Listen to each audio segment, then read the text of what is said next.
বিস্ফোরণ মন্তব্য করে ফাহাদ উঠে চলে যায়। তার এমন কথায় নাভানের মুখ গম্ভীর হয়ে যায়। কিসের মধ্যে কি? ফাহাদ নিধিকে ভালোবাসে? এটা যেন তার মাথায় ঢুকছে না। আর যাই হোক, নিধি যে ফাহাদকে মানবে না এটা গ্যারান্টি দিয়ে বলতে পারে নাভান, কারণ অনেক আগেই নিধি নাভানের কাছে নিজের মনের মানুষের কথা বলে দিয়েছে। ফাহাদকে তো রিজেক্ট করবেই ভাবছে নাভান। বসা থেকে উঠে দাঁড়িয়ে জায়ানের দিকে এগোই নাভান। এদিকে জায়ান মনে মনে ভাইকে বাহবা দিচ্ছে। তার ভাই তাহলে রিয়েল ভালোবাসা নিয়ে কনফিউজড নয়, এখন তাকে রাজনৈতিক দিক সামলাতে হবে। এমনিতেই শান্ত ফাহাদ রাগলে হিতাহিত জ্ঞান হারিয়ে ফেলে। জায়ান চলে যেতে নিলেই নাভান পেছনে ডাকে। জায়ান সোজা হয়ে নাভানের সামনে দাঁড়ায়। 6 ফুট লম্বা দুইজন সুগঠিত বলিষ্ঠ দেহের পুরুষ, দুজনেই অসম্ভব সুন্দরের অধিকারী। একজন অন্যজনের থেকে বয়সে বড় হলেও তাদের বডি স্টাইল একই রকম নিখুঁত। জায়ান তিক্ত বিষাক্ত চোখে নাভানের দিকে তাকিয়ে আছে। নাভানের অভিজ্ঞ মস্তিষ্ক সেটা বুঝেও না বোঝার প্রয়াস চালায়। এখন এই ছেলের সাথে তার কথা বাড়ানোর ইচ্ছে নেই। দীর্ঘশ্বাস ফেলে নাভান শান্ত স্বরে বলে, ফাহাদের মাথায় এখন গরম আছে, নিধির সাথে আমি কথা বলবো, তবে প্লিজ ফাহাদকে বুঝিয়ে পড়ো। নিধি এখনো অবুঝ, আমি দেখছি বিষয়টা। তোমরা মিডিয়া ডেকে মিটআপের ব্যবস্থা করলে আমি নিধিকে ঠিক করে নিয়ে আসবো। জায়ান মাথা নাড়ায়। নাভান ফোঁস করে একটা নিঃশ্বাস ফেলে সামনের দিকে এগোতেই জায়ান ঘাড় বাঁকিয়ে বলে, লড়াই তাহলে লেভেলে লেভেলেই হবে। ভালো, খুব ভালো। আমার আবার প্রতিদ্বন্দ্বী মনের মতো না হলে প্রতিযোগিতায় নামতে ভালো লাগে না। নাভান এবার পিছু ফিরে জায়ানের দিকে তাকায়। মুচকি হেসে মুখ গম্ভীর তবুও হাসি নিয়ে বলে, লড়াই করতে হলে আগে তার মূল গ্রন্থ পাঠের বিদ্যা অর্জন করতে হয়, তা না হলে সে মূর্খ প্রতিযোগী। আমি সেই মূর্খের কাতারে পড়ি না। নদীর কুল কিনারা না মেপে আমি অন্তত নদীর সাথে পার হবার কথা মনে আনব না। জায়ান দাঁত বের করে হাসে, তারপর একটু রসিকতা ছড়িয়ে শান্ত স্বরে বলে, বেস্ট অফ লাক, আপনার যাত্রা শুভ হোক। দুজনেই দুজনের দিকে শান্ত দৃষ্টিতে তাকিয়ে থাকে। একজন জানায়, অন্যজন অজানায় তাদের সামনের দিনগুলোর জন্য প্রস্তুতি নেওয়ার জন্য মনোবল শক্ত করে। ইনায়া আর মিজানুল করিম মির্জা বাড়িতে এসেছে অনেকক্ষণ হবে। মিজানুল করিম ডিভোর্স পেপার নাহিদ মির্জা ও সোহানার কাছে দিয়েছে। উনি বলেছেন সকল কন্ডিশন নাভানকে দেখিয়ে তার থেকে সাইন নিয়ে নিতে, তারপর ইনায়া সাইন করে দিবে। আজকে ইনায়া আর সোহানার মুখ খুব শান্ত। তাদের মুখ দেখে বোঝার উপায় নেই ভেতরে কি চলছে। নাহিদ মির্জা হতাশ হয়ে মাথা নিচু করে নেয়। বাড়ির সবার ইনায়ার জন্য ভিতর নড়ে উঠছে আজ। আয়েশা আর নিপা নির্বিকার। সবচেয়ে বেশি কষ্ট নিধি পাচ্ছে। তার এই মিষ্টি ভাবিটা আর ভাইয়ের বউ থাকবে না। কি হতো ভাবি ভাইকে মেনে নিলে? নিধির অবুঝ মাথায় এই প্রশ্নটাই বারবার ঘুরতে থাকে। নওয়াজ মির্জা এবার নাহিদ মির্জাকে ডিঙিয়ে বলে উঠল, আজকে বোধহয় তার সম্ভব হবে না। নাভান বাইরে আছে, ও এলে আমরা পরিবারের সবাই মিলে দেখব বিষয়টা। ইনায়ার বুকটা দুমড়ে মুচড়ে উঠল যেন। মনকে তো শক্ত করেছিল সে, কিন্তু পরিস্থিতির সামনে আসতেই ধৈর্যের বাঁধ ভেঙে যাচ্ছে। ইনায়া নিজেকে আরো কঠিন করলো। নওয়াজ মির্জা তখন খানিকক্ষণ চুপ থেকে আবার বলে ওঠে, দেনমোহরের হিসাবটা বোধহয় এখন করে নিলেই ভালো হয়, পরে না হয় অ্যামাউন্ট ইনার কাছে পাঠিয়ে দেব। এ যাত্রায় ইনায়া মুখ খুলে সে সামনের সবার দিকে তাকিয়ে ব্ল্যান্ড হেসে বলে, যেখানে আমাদের বিবাহিত জীবনে নেই কোনো কাউকে জানাশোনা, না কাউকে হয়েছে ভালো করে দেখা, সেখানে দেনমোহরের হিসেবটা যেন বড়ই অদ্ভুত। আমরা দুজনেই দুজনের প্রতি কোনো অধিকার দেখাইনি, সেখানে দেনমোহর আর কি? এটা আমি চাইবো না। দেনমোহর তো সংসার জীবনে স্বামীর কাছে স্ত্রীর প্রাপ্য অধিকার।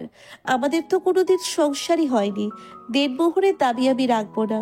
এটা বাদ দিন। পিনপিনে নীরবতা চলছে মির্জা বাড়ির বিশাল বড় হলরুমটায়। ইনায়ার কথার পরে কেউ আর কথা বলে না। শুধু সোহানা নির্বিকার শান্ত চোখে ইনায়ার দিকে তাকিয়ে থাকে। মিজানুল করিম একটা দীর্ঘশ্বাস ফেলে ইনায়াকে বলে, তাহলে এই কথাই থাক, উঠো, আমাদের এবার বেরোতে হবে। ইনায়া সম্মতি জানায়। মিজানুল করিম সবার থেকে বিদায় নিয়ে আগে বেরিয়ে পড়ে। ইনায়া এবার সোহানার দিকে এগোতেই তিনি তাকে জড়িয়ে ধরে শান্ত গলায় বলে, ক্ষমা করে দিস মা, ক্ষমা করে দিস।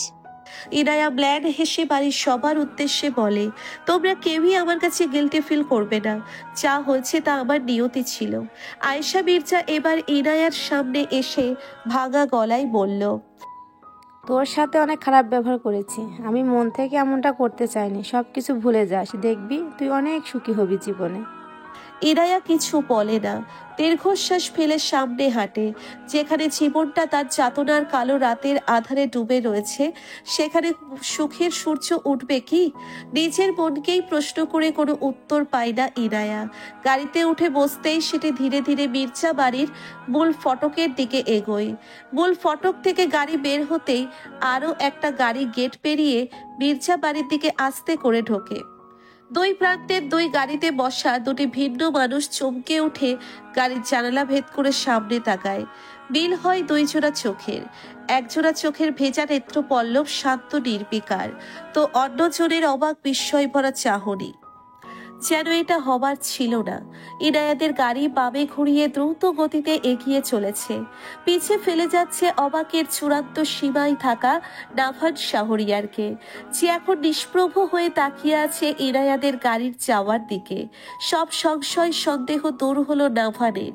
সে যেটা ধারণা করেছিল সেটাই ঠিক। তবে কি প্রতিযোগিতা নামার সময় এত জলদি এসে গেছে? রাত বাজে ৮টা। নাভান ছাদে বেতের সোফায় বসে আছে, হাতে হুইস্কির বোতল। মাথাটা ধরে এসেছে কিছুটা, চোখ বন্ধ করে ভাবে বিকালের কথা। নাভান বাড়িতে ঢুকতেই সবার থমথমে চেহারা লক্ষ্য করেছিল। কেউ কোনো টু শব্দও করেনি। নাভান পরিস্থিতি বুঝতে পেরেছিল। সে নিঃশব্দে নিজের ঘরে চলে গিয়েছিল। কোনো কিছুই যেন ঠিক হচ্ছে না। এত কিছুর মধ্যে হঠাৎ জায়ানের কথা মনে পড়ে নাভানের।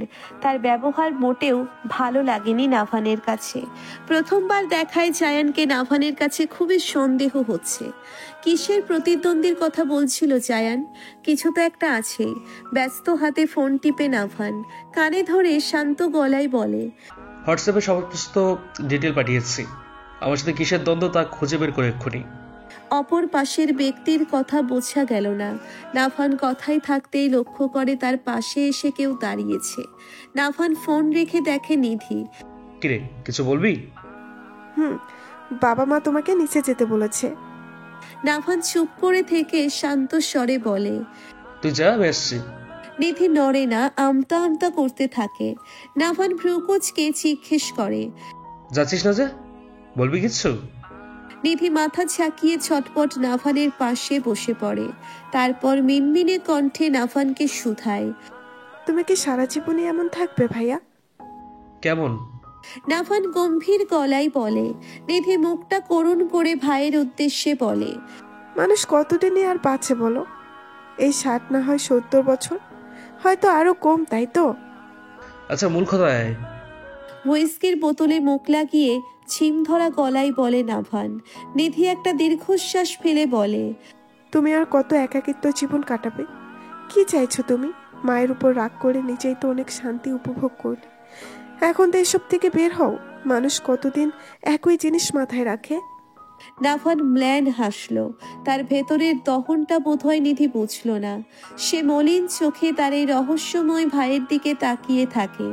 একটা কথা কি জানিস, আমি সারা জীবন আপন মানুষের কোলাহল, আদর, ভালোবাসা শিখতে হতে চেয়েছিলাম। সবাই আমাকে অসম্ভব ভালোবাসত। মায়ের মৃত্যুর পর যেন সেটা অধিক হয়ে গেছিল। সবার চোখে মনেই ছিলাম। আমি নিজেও এই আদর ভালোবাসার এত সিক্ত হয়েছিলাম যে কে আজকে কতবার আমায় ডেকেছে তাও কাউন্ট করতাম। কথাটা বলে নাভান নিজেই হেসে ওঠে। তারপর নিধির দিকে তাকিয়ে শান্ত স্বরে বলে, মাই আমাকে এমন বানাতে চেয়েছিল, তা আমি হয়েছি। আর দেখ, আমি এখন তার দুঃখের মূল কারণ। কথাটা বলে নিশ্চুপ হয়ে যায় নাভান। নিধি তার ভাইয়ের দিকে তাকিয়ে থাকে। হয়তো এই নিঝুম রাতের মতোই নাভানের ভিতরটা সন্ধ্যা ঘনিয়ে রাত হয়ে এসেছে, যা একদিনে হয়নি। নিধি নাভানের কাছে গিয়ে হাত ধরে মিষ্টি হেসে বলে, তুমি আর মা একই রকম, জানো তো? তোমরা অতীত ঘেটে বর্তমান নষ্ট করার জন্য ওস্তাদ। সব ভুলে যাও, নতুন করে জীবনটাকে ভালোবাসো। মেনেও নাও না ভাবিকে। নাভানের মুখটা রাতের অধারের মতোই অন্ধকার করে নেয়। ইনায়ার কথা মাথায় আসতেই ঘাড় বাঁকা করে নিধির দিকে তাকায়। জানো ভাইয়া, ভাবি বড্ড ভালো। ও সব সময় এক বুক যাতনা নিয়েও হাসতে পারে। এতটুকু জীবনে তার কষ্ট নেহাত কম নয়। তারপরেও তোমার যাতনা নিয়ে সে দিব্যি চলে যাচ্ছে।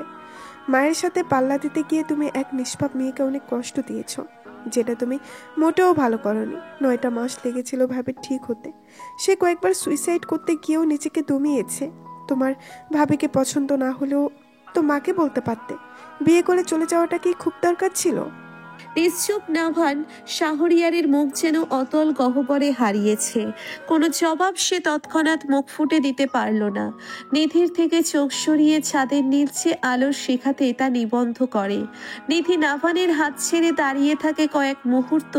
নীরবতায় কেটে যায়, আর কোনো কথাই কেউ বলে না। হঠাৎ সেই নীরবতা কাটিয়ে নাভান বলে উঠল, প্রথমবার কানাডায় নিজের জীবনের প্রতি তিক্ততা এসে গেছিল আমার মন তখনই অনেক অসুস্থ হয়ে পড়েছিল। আমি চাইতাম স্কুলে যাওয়ার আগে মায়ের হাতের ব্রেকফাস্ট, দুপুরের টিফিন, সন্ধ্যার স্ন্যাক্স, রাতে ডিনারটাও। চাইতাম স্কুল থেকে ফিরে পরিবারের সাথে আড্ডা দিতে। কিন্তু আমার স্বপ্নগুলোর থেকে তখন বাস্তবতাটা খুব নিষ্ঠুরতম হয়েছিল। যান্ত্রিক রোবটের মতো রুটিন মাফিক জীবন হয়েছিল আমার। একা একা যখন থাকতাম মাকেই বেশি দোষারোপ করতাম। তখন নিজেকে মায়ের কাছে রিমোট কন্ট্রোল মেশিন মনে হতো। খুব রাগ হতো।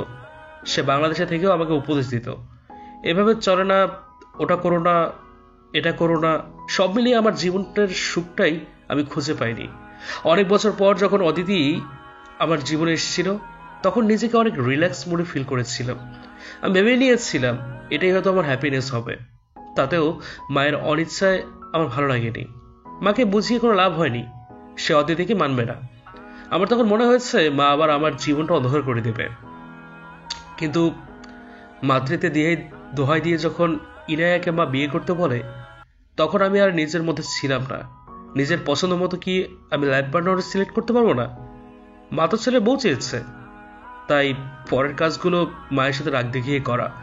এর মাঝে আমি যে ইনায়ের সাথে ভুল করছি তা বেমালুম ভুলে গিয়েছিলাম।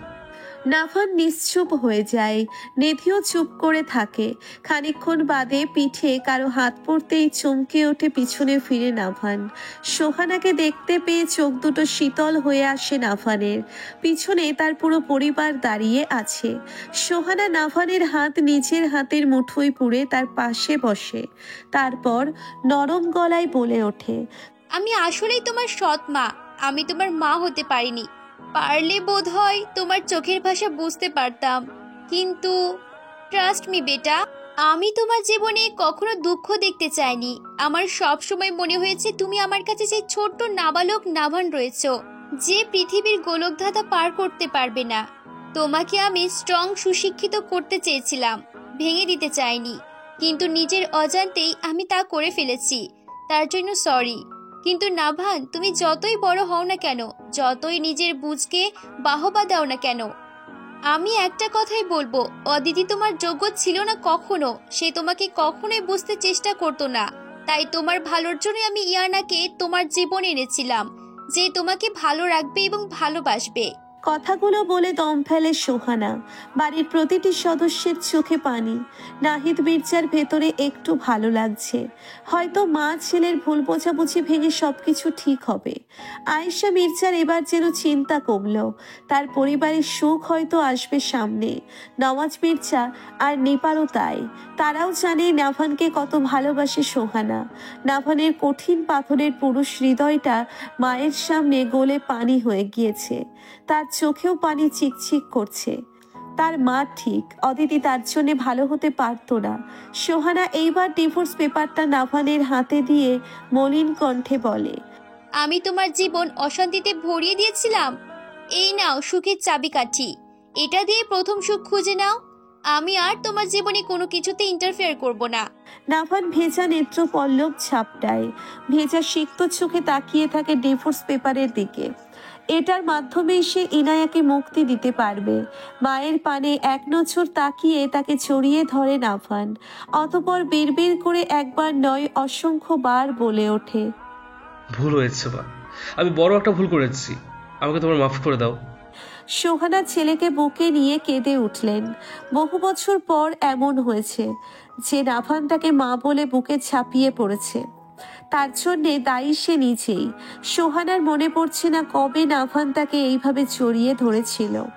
সবকিছু ভুলে মায়ের স্নেহময় হাত পড়ে নাভানের মাথায়, যে তার অবুঝ সন্তানকে বোঝানোর জন্যে তড়িঘড়ি করে বলি আওড়ায়।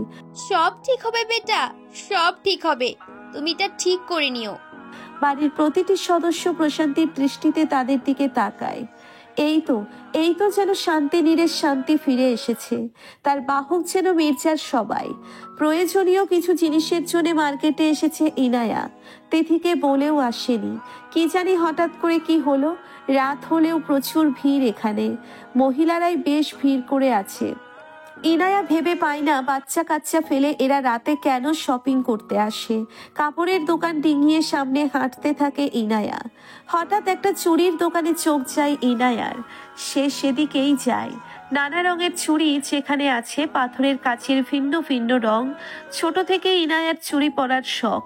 ছোটবেলায় বাবা যখন নানা রকমের কাচের চুড়ি আনতো, তখন ইনায়ার দাদি রসিকতা করে বলতো, এখন চুড়ি পরে কি করবি? বিয়ে হলে স্বামীর জন্য পড়িস। স্বামী তো হলো, কিন্তু তার জন্য চুড়ি পরা আর হলো না। ইনায়া সাজানো চুড়িগুলোতে আলতোভাবে হাত বুলালো, সঙ্গে সঙ্গে সেগুলো ঝনঝন শব্দে মুখরিত হলো। ফিক করে হেসে দেয় ইনায়া। দোকানে ছোট একটা ছেলে বসা, বয়স 10-11 হবে। সে ইনায়ার কাছে এসে মিষ্টি হেসে বলে, কোনোগুলো পছন্দ হয়েছে আপু? ইনায়া ছেলেটার দিকে তাকিয়ে রসিকতা করে বলে, তোমার দোকানের সবগুলোই। দাম কত দেব বলো তো? ছেলেটা হতভম্ব হয় ইনায়ার কথায়। সবগুলোই নেবে নাকি? অবাক হয়ে ইনায়ার দিকে তাকিয়ে থাকে ছেলেটা। ইনায়া মুচকে হেসে সামনে ফিরতেই চমকে ওঠে, কারণ সামনে তার দিকে ভ্রুকুচকে তাকিয়ে আছে জায়ান। ইনায়া হকচকায়। এই লোক কখন কোথা থেকে টপকায় তা বোঝা মুশকিল।